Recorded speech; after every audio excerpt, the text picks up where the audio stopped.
What's up, guys? Thank you so much for stopping by the Helpful Dreams channel today. If you have been here before, thank you so much for your continued support. If you haven't been here before, this is where we take the most impactful knowledge and wisdom of all time and condense it into simplified versions that's easy to digest and implement into our own lives. If you came across this channel, then chances are you're working to become the best version of yourself. That's what we're all striving to achieve, so you're in good company. And without further ado, we'll be jumping into a simplified audio version of Stephen Covey's 7 Habits of Highly Effective People. Let's go. During the course of his 25-year career as a consultant, Stephen Covey worked with successful people in a variety of settings, including businesses, universities, and relationships. He examined a number of books written over the past 2 centuries on topics such as self-improvement, self-help, and popular psychology in an effort to comprehend what habits are essential to becoming a true success in life. Prior to the start of the First World War, people believed that a person's prosperity was dependent on their moral character. This encompassed qualities such as meekness, faithfulness, integrity, bravery, and justice. Nonetheless, following the war, there was a transition to what author Stephen Covey refers to as the personality ethic. In this scenario, success was seen to be a result of a person's personality, their public image, their behaviors, and their skills. However, these accomplishments were nothing more than fleeting victories that ignored the more fundamental aspects of life. According to Covey, if you want to have long-term success, it is not your personality that has to be developed. Rather, it is your character. What we are reveals ourselves to others considerably more than what it is that we do or say. The so-called character ethic is structured around a set of guidance principles. According to Covey, these concepts are universally applicable and can be found at the core of virtually every religious, social, and ethical framework. They can be applied anywhere in the world. When you hold the right principles in high regard, you are able to perceive the world in its accurate form. The 7 Habits of Highly Effective People, his book that has sold millions of copies, is built on this basis. The 7 habits that Covey outlines are the fundamental aspects of one's personality on which one can build a foundation for happiness and success.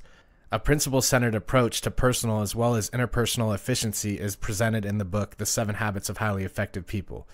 It seeks to modify your inner core, character, and intentions rather than focusing on changing the outer manifestations of your behavior and attitudes. This is because it recognizes that these aspects are more difficult to change. If you soak in the knowledge outlined in the rest of this summary, you will be able to go from a condition of reliance to independence and then finally to interdependence with the assistance of this book's 7 practices. Covey intends that interdependence, not independence, is what leads to the most successful outcomes, in contrast to the majority of self-help books that are available on the market today, which promote independence as the pinnacle of achievement. Interdependence is a more developed and sophisticated way of thinking. It precludes the understanding that you are a self-sufficient being, but that cooperating with others will result in a better outcome than working on your own. In order to reach this level of healthy dependency, you will need to work on cultivating each of the 7 habits described in the book. The following is a list of the 7 habits. 1. Be proactive. 2. Begin with the end in mind. 3. Put first things first. 4. Think win-win. 5. Seek to understand first before making yourself understood. 6. Learn to synergize. And 7. Sharpen the saw.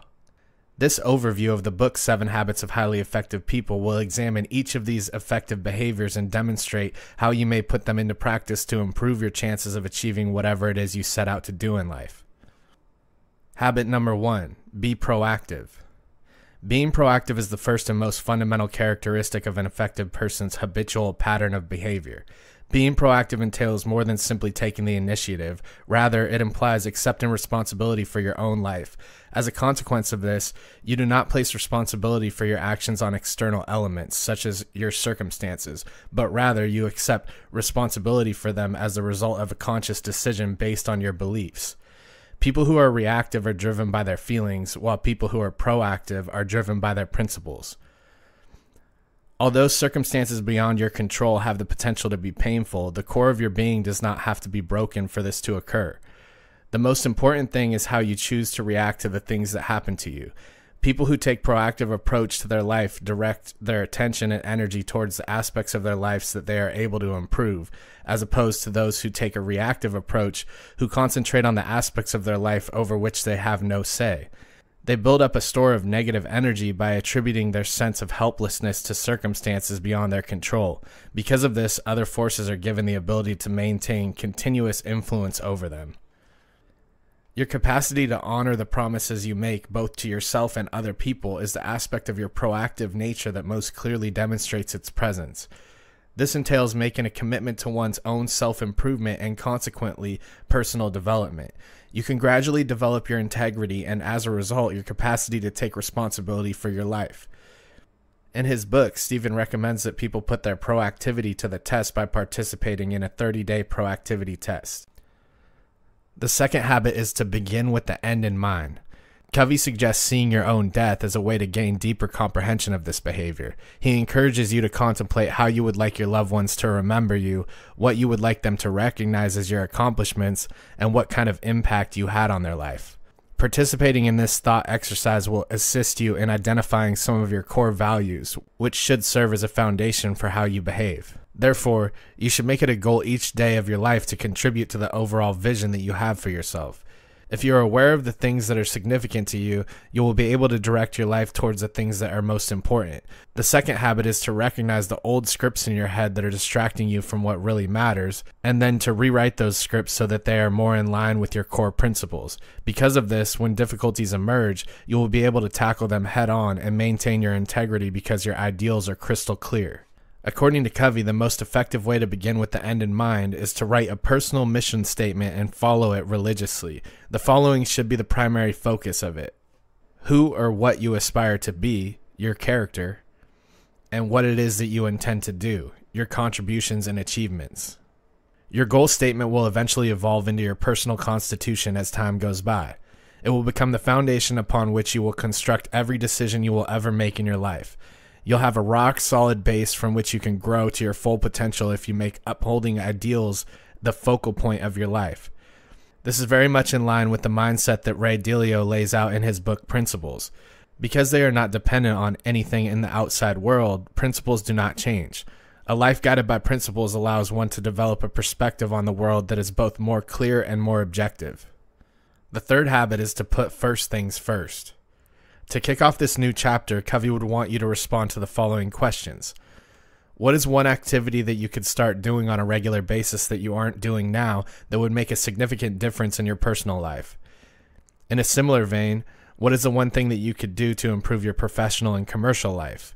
The ability to visualize and recognize your core beliefs forms the foundation of the second habit, and the third habit is the act of putting the first two habits into practice. Habit 1 helps you recognize that you are in charge of your life, and habit 2 is predicated on your capacity to do so.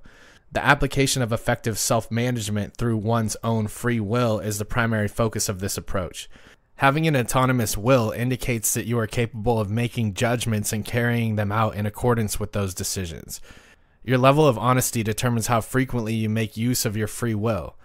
Your integrity can be measured by how much you respect and regard yourself, as well as how well you keep the commitments you make to others. The third habit involves assigning a priority to each of these commitments and putting the most critical matters at the top of the list. In order for you to successfully manage your time in accordance with habit number 3, your activities need to conform to the following. 1. They must be guided by guiding principles. 2. They have to be conscience-directed, which means that they should provide you with the option to structure your life in accordance with the principles that are most important to you. 3. They determine your primary mission, which encompass both your values and your long-term objectives. 4. They lend a sense of equilibrium in your life. 5. They are organized on a weekly basis with adjustments made on a daily basis as required. The common thread that runs through all 5 of these statements is the idea that the priority should be placed not on optimizing your use of your time, but on fostering better connections and achieving better results. Tim Ferriss, author of The 4-Hour Work Week, expresses ideas quite similar to these in his book, and he contends that the concept of time management is severely flawed. Habit number 4, think win-win. According to Covey, the concept of win-win cooperation is not a method, but rather a philosophy of human interaction. It's a state of mind that looks for ways in which everyone involved might gain from the situation. This indicates that any agreements or solutions reached are advantageous to all sides, and that everyone is content with the way things turned out. In order to truly adopt this perspective, one must look at life as a cooperative rather than a competitive endeavor.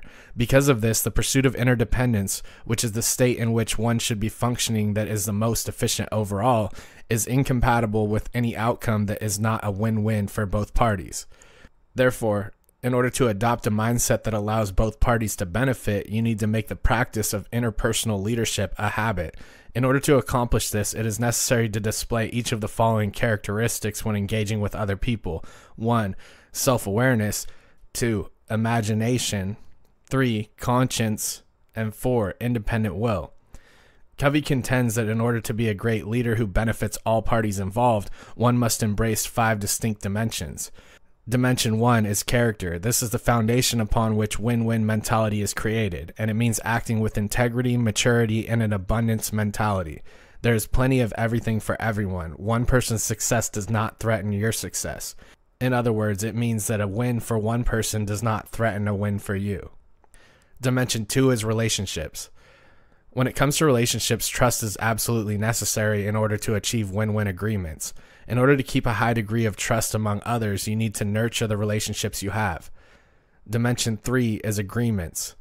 This means that all of the parties involved need to reach a consensus on the desired outcomes, the guidelines, the resources, the accountability, and the repercussions. Dimension 4 is processes. Every procedure needs to make it possible for win-win outcomes to emerge.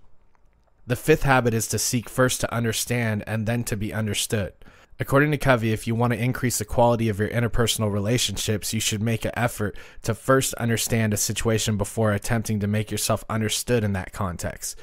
Because it's the most crucial talent you can train, being able to speak well is absolutely necessary to your total efficiency. According to Covey, the ability to listen is not given nearly as much attention as other skills, despite the fact that it takes years to learn to read, write, and talk. If you have strong convictions, it will come naturally to you to engage with other people and listen to what they have to say without making them feel as though they are being manipulated. As a consequence of this, the primary means by which you convey and communicate the kind of person that you are is through your character. People will find themselves naturally trusting you and opening up to you as a result of it. The majority of individuals listen with the purpose of providing a response, while a good listener will listen with the goal of comprehending what is being said. The ability to listen with empathy is what's meant by the term empathetic listening. An empathetic listener is one who is able to put themselves in the perspective of the person who is speaking. Because of this, they can feel the same way as the person that they're listening to. Listening with empathy consequently enables you to acquire a more accurate image of the world around you. You will be amazed by how quickly people will open up to you once you begin to listen to them with the intention of comprehending what they are saying. After you have gained what you believe to be an understanding of the circumstance, the next stage is to ensure that others comprehend what you are saying. This demands courage. You will be able to express your thoughts in a way that is congruent with the perspectives and concerns of your listener if you make use of what you've learned from empathetic listening. Because of this, the trustworthiness of your ideas will grow because you will be communicating with the audience in the same language that they understand. Habit number 6, learn to synergize. When synergy is functioning at its highest level, it includes the aspiration to arrive to agreements in which all parties involved benefit, and it emphasizes the need of empathetic communication. This is the essence of leadership that is centered on principles. Because it is predicated on the idea that the whole is more powerful than the sum of its parts, it has the effect of bringing people together and realizing their latent potential. The true test is to integrate the concepts of synergist creativity and cooperative problem solving into your everyday social interactions. Covey contends that situations involving synergistic interpersonal group collaborations are frequently overlooked, despite the fact that they ought to be a regular part of one's life. Synergy can be broken down into its component parts: a creative process with openness, vulnerability, and communication. It implies finding a way to reconcile the intellectual, emotional, and psychological differences that exist within a group of individuals. Here is where one's creative potential might truly blossom. Synergy is defined as effectiveness as a result of interdependence. This requires cooperation, the development of teams, and the establishment of a sense of unity with other people. The seventh habit is to sharpen the saw. This seventh habit is all about improving yourself in many ways through the following 4 aspects of renewal.